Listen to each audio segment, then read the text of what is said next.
Welcome to today's fourth session in our six-part series for the intersection of English language acquisition and individualized education programs. Today, we're really excited to have session 4, IEPs for multilingual learners, delivering appropriate IEP services and instruction. These slides are repetitive, so we'll move through these quickly, but if you're new to joining us, we are a team of folks across two different offices, the Office of Teaching and Learning and the Office for Special Services and Inclusive Education. Myself, Jane Armstrong, ESOL State Specialist, Melissa Franz, who will be facilitating today's series. She's the Teacher Leader Fellow 2024-2025 in the Office of Teaching and Learning. Liara Byris, who's not with us today, is doing another professional learning. She works in the Office of Special Services and Inclusive Education, otherwise known as OSSI. And here you can see that we have a very strong mission and vision. We're here to provide guidance and support to our schools and educators and leaders by providing adequate and equitable school funding and resources. So we're really excited to be here and to continue in this series. Today, we have an incredible expert who will be sharing a wealth of knowledge, Dr. Melissa Cuba from the College of Education and Human Development at the University of Maine in Orono as Assistant Professor of Special Education. Melissa, do you mind reading her bio, please? Sure. Dr. Cuba is an Assistant Professor of Special Education and a multilingual scholar at the University of Maine's College of Education and Human Development. Her research centers on developing and enhancing evidence-based practices and policies to mitigate the disproportionality of multilingual learners in special education, with a focus on improving educational outcomes. She has published extensively on factors influencing opportunities and outcomes for multilingual learners and has contributed articles on instructional strategies that effectively support these students. Drawing on 15 years of pre-K to 12 practitioner experience, Melissa brings deep expertise in working with multilingual learners with and without disabilities, as well as collaborating with the school professionals who support them. Great, thank you. So again, we talk about collaboration, and we are going to be focusing on the collaboration that we all do with you all, as well as with the University of Maine and at the Maine Department of Education. We most recently had a newsroom article that we will pop into the chat, but is also linked here, that really outlines the work that we've been doing in service of multilingual learners with disabilities in our policy and resource guide, and the work that the University of Maine is doing through their programming and master's program that Dr. Cuba will speak more about later. If you have questions specific to what courses she teaches and the master's degree for multilingual learners in special education at the University of Maine. Who's here today? This is again a slide we've been referencing. The number continues to grow. We're at 206 registrants. Not all come to every session, but this is the level of interest across our state. It's open access for our slides, and our recordings are on our website. So really grateful that you're here today, and you can see that there's a lot of representation across our state and with local organizations as well in the University of Maine. So Melissa, I'll turn it over to you. Thank you. Thanks everyone for being here. Like Jane said, it's so beautiful. So we appreciate your time, especially coming right out of April break to be here with us this afternoon. Today, we're going to be focusing on delivering appropriate IEP services and instruction, specifically through the PLUS framework, which Dr. Cuba will walk us through today. We know that we have been referencing our IEPs for L's textbook and asked you to read chapter 3, the role and function of academic language in IEPs. Next slide, please. And just connecting that chapter in our textbook to what we're going to talk about today, and understanding why academic language and understanding academic language development and how we incorporate it into the IEP is really important for our multilingual learners. And the areas that we can ensure that we're addressing these needs, we've already talked about the present level of academic achievement and functional performance. We talked a little bit last time about goals We have not gotten into goals and objectives. And today we'll really be talking about instructional practices beyond just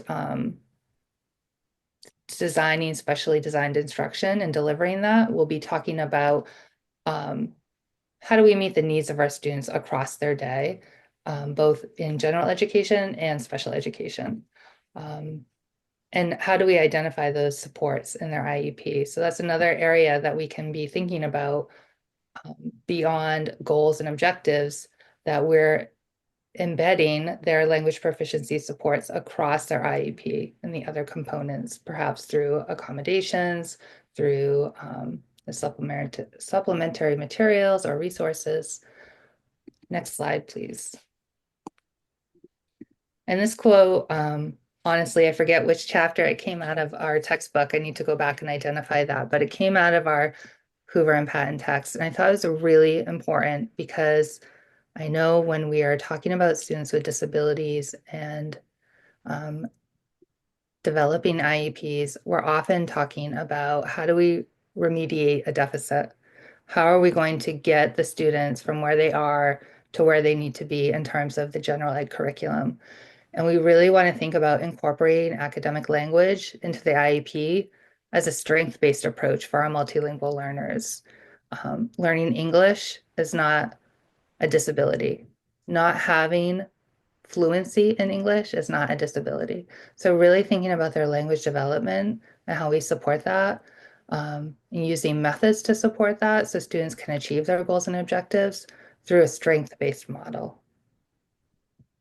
Next slide, please. And Dr. Cuba will take it from here and introduce us to the PLUS framework.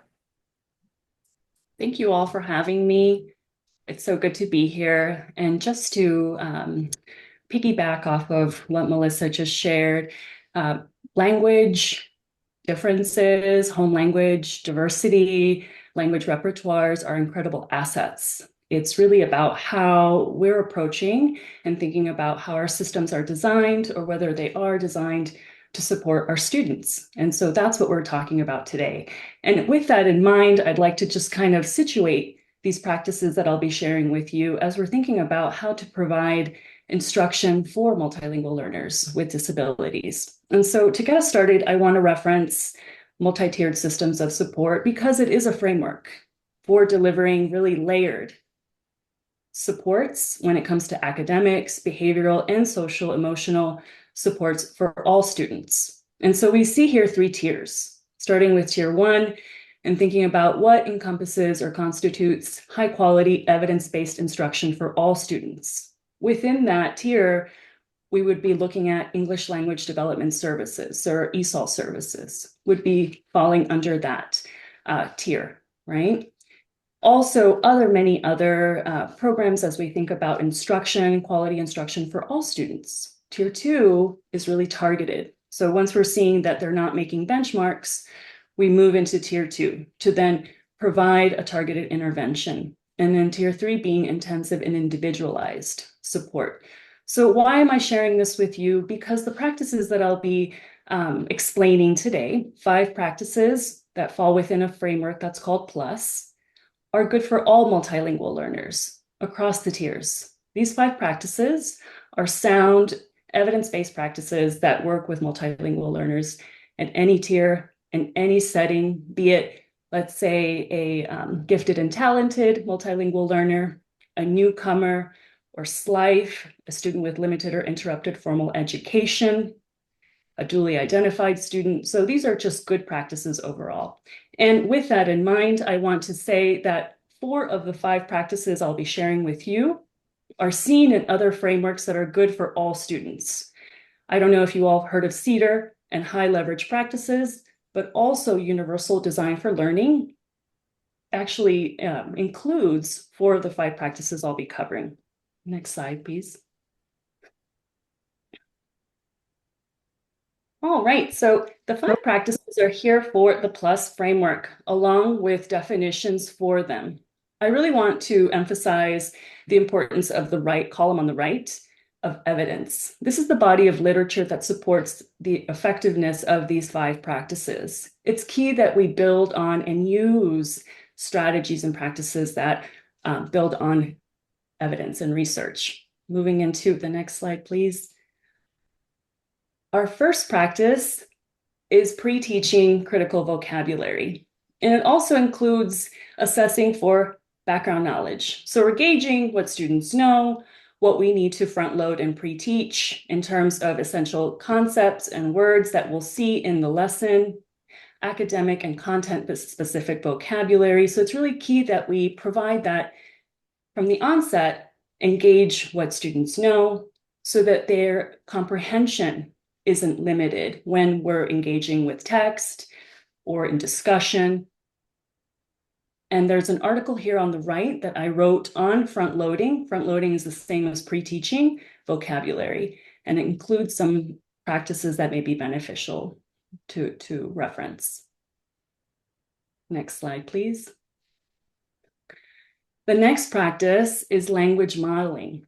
Language modeling and providing these opportunities to actually practice them orally, speaking, or in writing. So in essence, we're looking at these opportunities where we're providing language scaffolds for speaking and writing. And they also students need to be provided with opportunities to practice these, in essence, language models. And we'll be seeing this in a little bit when we watch a video. Next slide, please. The next practice is the use of visual cues or any visuals.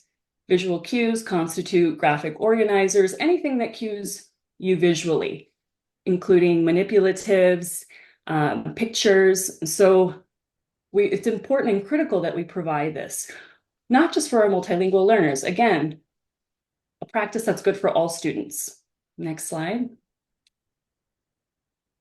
And then thinking about systematic and explicit instruction, right? So explaining of concepts and what they'll be doing in sequence.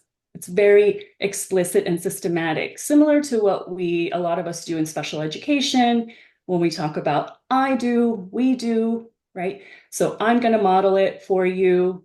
Then we're going to do it together. We do, and then you do it independently. And so we are providing those opportunities where I'm supporting that learning initially by demonstrating and explaining what will be done and that process, and then slowly releasing, right? To allow the student independence so that they themselves can go through that process. And then this practice, strategic use of home languages, right? Thinking about how to use the language, but also that cross-cultural connection and being very strategic about it. And this is where we see this is really a unique practice when we think about multilingual learners.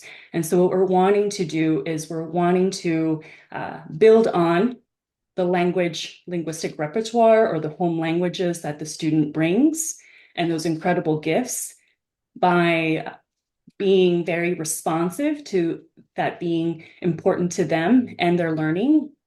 And so being explicit about what that could look like when considering their home language, what that would transfer to, if there are specific things and nuances to consider. So really just framing it in a very positive way and providing some tools and resources so that they can see and make those connections.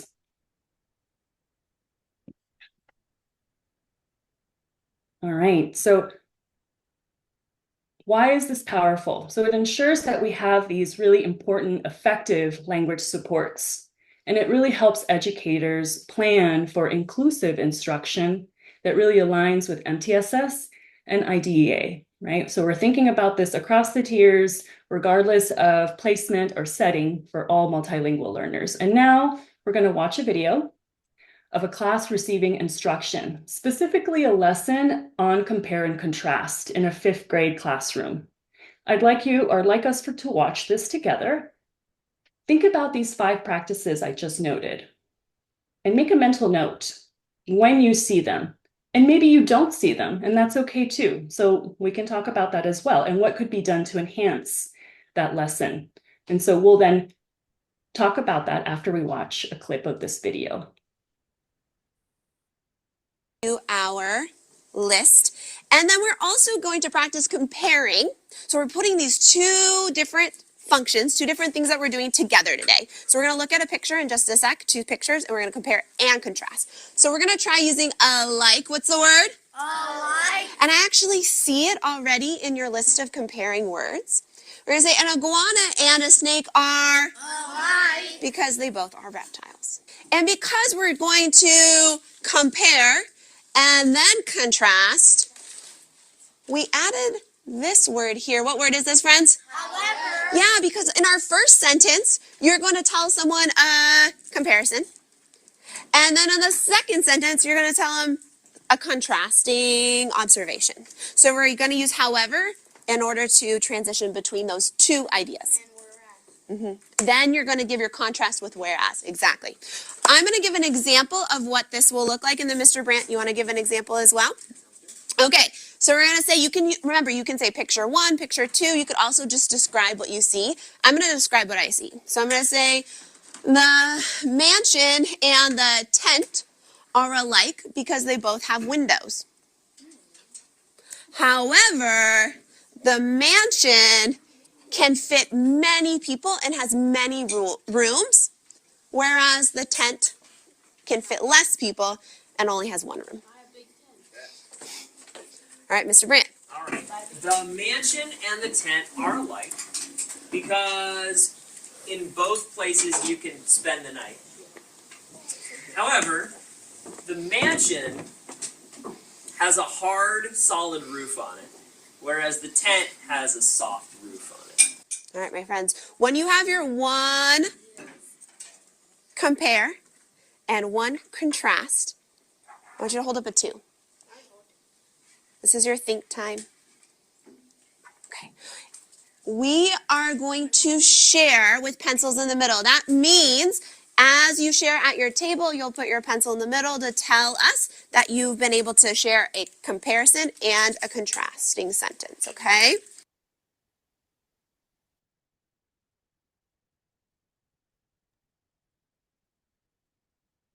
Okay.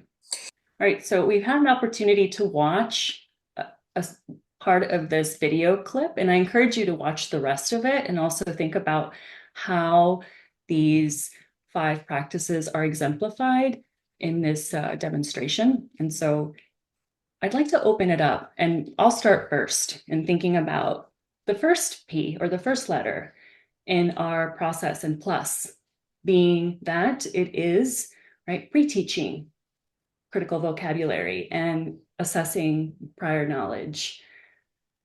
So in thinking about that, what are things that we're seeing here in terms of that, right? Well, the definitions are shown and students have opportunities to read orally. What are some other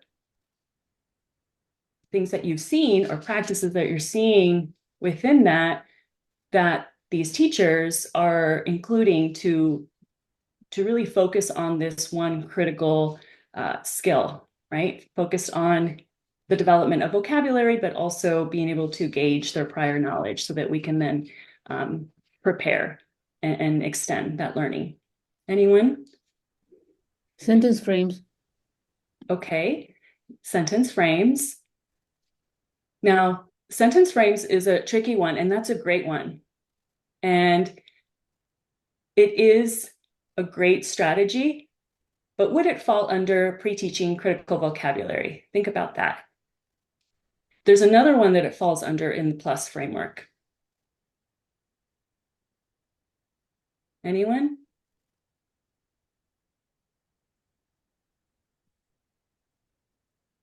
The language model. It's a visual language model, and you can use it for writing and speaking. But yes, it is critical for the 5 practices in terms of providing a model of language and opportunities to practice it too, speaking and writing. Anyone else in the chat, perhaps? I have a quick clarifying question. As like you say in the language model, is that like what they were projecting, what the kind of like fill in the blanks? Like, what do you mean when you say language model in the pre-teaching? So the pre-teaching of critical vocabulary was when they were presenting the concepts that would then be included in the lesson. So these critical terms, right, that will be presented. When we talk about language modeling, we're providing structures of the English language where students can use them as a point of reference, both for written and spoken language, so that they know how it would be structured, how a sentence would be structured for this type of skill of compare and contrast. That's a great question. Thank you.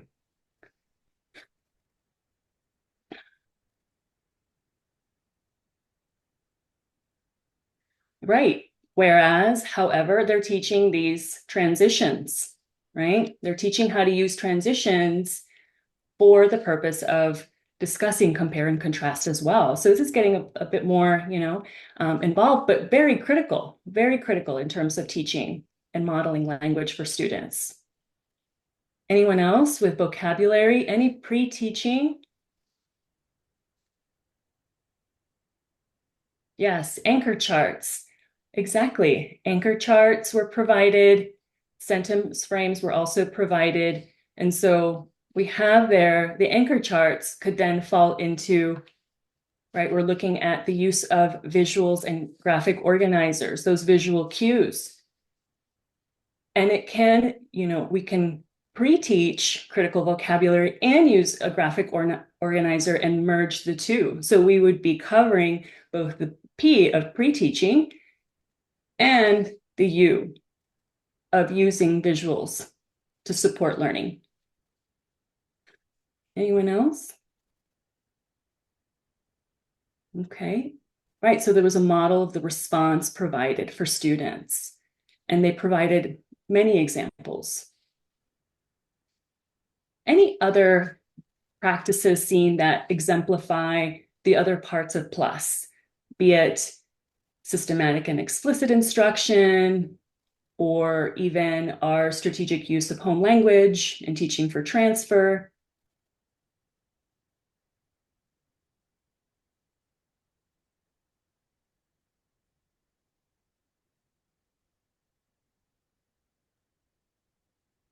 Yes, the pictures of the mansion and tent.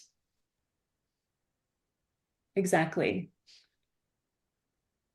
We're using those visual cues, right? That being a critical part of this framework. And I forgot to mention in the beginning that this PLUS framework is meant to enhance instruction and intervention for all multilingual learners. So again, going back to our MTSS and the 3 tiers, but it's designed as an observational tool that I encourage you use to reflect on your practice, perhaps as like a formative tool to help enhance instruction for your multilingual learners and all students, really. Let's see. Vocabulary highlighted in sentences, right? And the students reading those highlighted words. Exactly. So there's a lot of focus on that, and the anchor charts were important.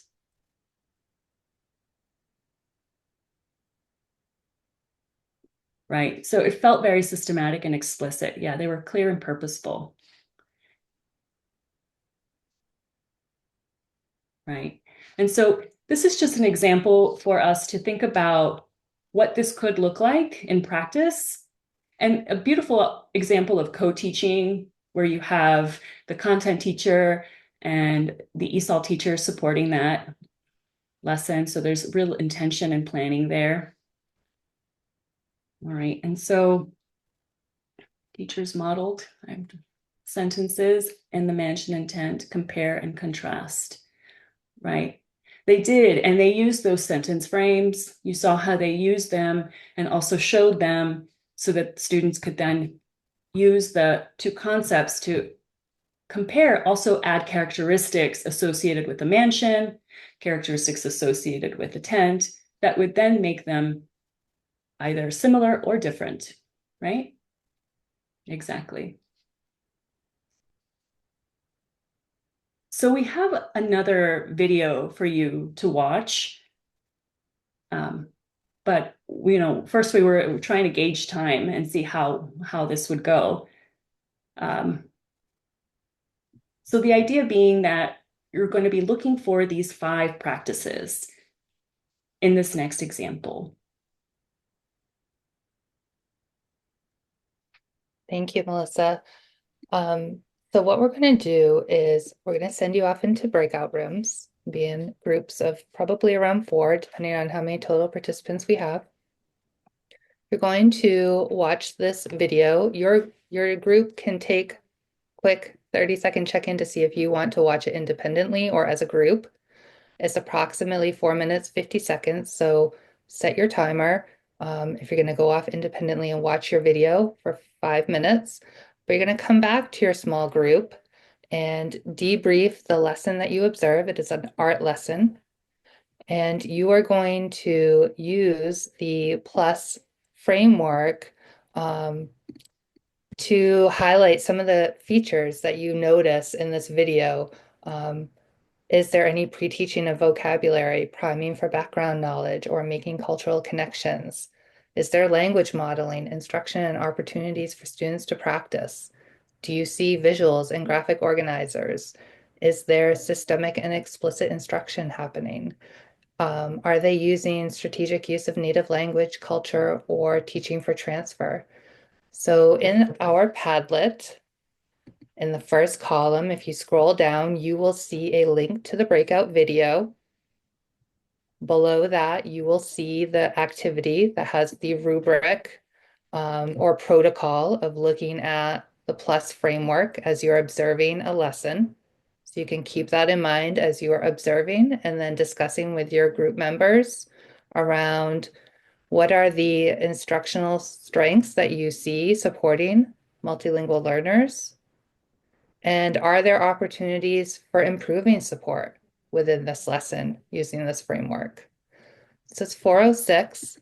We're going to send you off into breakout rooms. Quickly decide if you'll watch independently or together.